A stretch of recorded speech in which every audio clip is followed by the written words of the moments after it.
Hey y'all, Amanda Harden, Lipstick Tactical.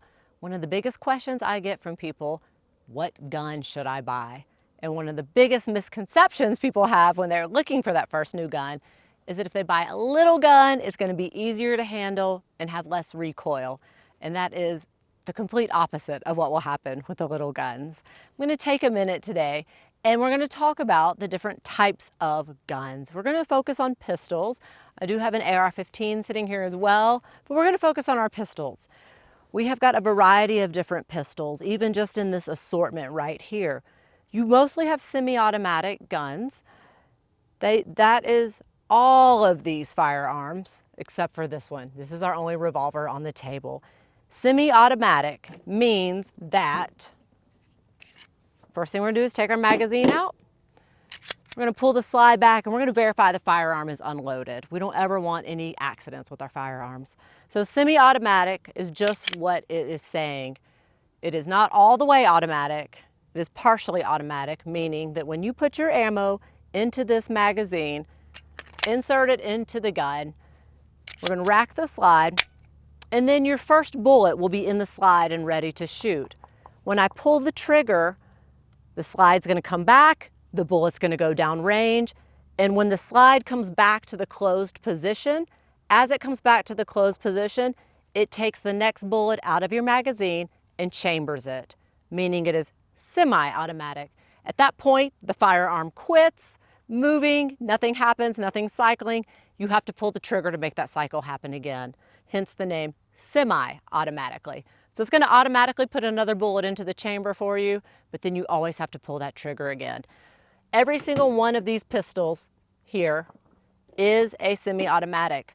This pistol right here is a training tool. This is great for brand new shooters, people that aren't even sure if they want to own a firearm at all. It's a laser. When you pull the trigger, you just get a green laser dot that comes out. It really allows you to focus on your grip. It does have a magazine that comes in and out, really helps you become comfortable with that firearm, helps you understand how to line up your sights, get a sight picture. It's great before you ever even get on the range. But our semi-automatics even break down into compacts and full size. What I just showed you here, this Glock 34, is a full-size gun. It's got a 5-inch barrel, it's very long. I probably would not try and conceal this on my body. As you can see, it would be incredibly hard for me to properly hide this gun on me, which when you conceal carry, that's what you're doing. You are hiding a gun legally on your body. Full-size guns are great. These are gonna have far less kick than our smaller compact guns. In comparison here, we've got a Kel-Tec 380. You can see we've got a dramatic size difference. And like I said, people oftentimes mistakenly believe, oh, if I have a little gun, it's gonna be easy to hold, it's gonna be easy to shoot, there's not gonna be a lot of recoil. Completely opposite of what it is. These little guns, it's physics. This bullet comes out, it doesn't have as far to travel, so you have a lot of energy recoiling this firearm. And it's never gonna fly out of your hand, but it's gonna rock around in your hand quite a bit when you have a smaller firearm.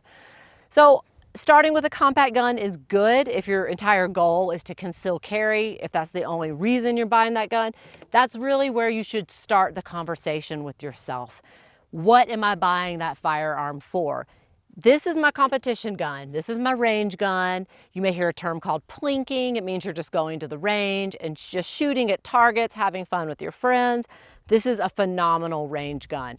I never would recommend this firearm to someone for a concealed carry purpose. This is another great range gun. This is a 1911 style gun. Very iconic gun. It's got a hammer on it. You've got a safety.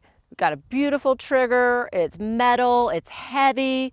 Our Glock over here is a polymer gun. It's a synthetic material. These 1911s are fun. Again, probably not a gun I would carry on my body. Some people can if your stature allows for it and you can hide that firearm on your body. This is a wonderful gun to shoot at the range. Lots of fun, very iconic firearm, the 1911. Move down into these smaller firearms. Most of these are concealed carry at this point, at least for me. Would not carry this one, it's still a little large, but this is a really exciting gun. So a big complaint or frustration a lot of people have with their firearms with the semi-automatics. As you can see, I have to pull the slide back manually. Some people just don't have the hand strength or the dexterity to be able to pull that slide back. It's very, very hard. Well, the gun manufacturers heard, and a couple years ago they started modifying their slides. It's a dual spring system, and this is an easy slide Walther. It is so easy to pull that slide back. So someone who has shied away from semi-automatic pistols just because of the reason they could not manipulate that slide, go back and try them again. They have these new guns out with these new spring systems in it that makes these slides so easy to rack and manipulate and pull back and forth. So even within your semi-automatics, you get a lot of differences. Your grip angle is going to be very different between your semi-automatics. Your 1911 style gun and your Glock, your grip angle is very, very different. And if you are talking to people in the gun community, you will find Glock enthusiasts that love the Glock, love the way it shoots, everything about it. You'll find other people that are just diehard 1911 enthusiasts. That grip angle makes a huge difference. Obviously, at the end of the day, the gun cycles the same way. The slide goes back and forth. The next bullet is stripped into the chamber the same way. So it's more about how does that trigger feel? Do you like the way that slide racks back and forth? Do you like the grip angle of that gun? Moving into our compact guns, you even have a lot of choices here. This gun came with a laser on it. So when I'm squeezing the grip of the gun, when I'm pulling it, depressing it properly, I'm actually going to get a laser that comes out. That's great for concealed carry. Some people want to be able to have that laser on their target, especially in a low light situation. So you have options like that on your firearms. You have backstrap safety on this firearm. So my grip has got to be just right on this gun or it's not going to fire because I have got to depress this backstrap safety. This gun, let's see, let's get one that has a safety on it. This firearm has a slide safety.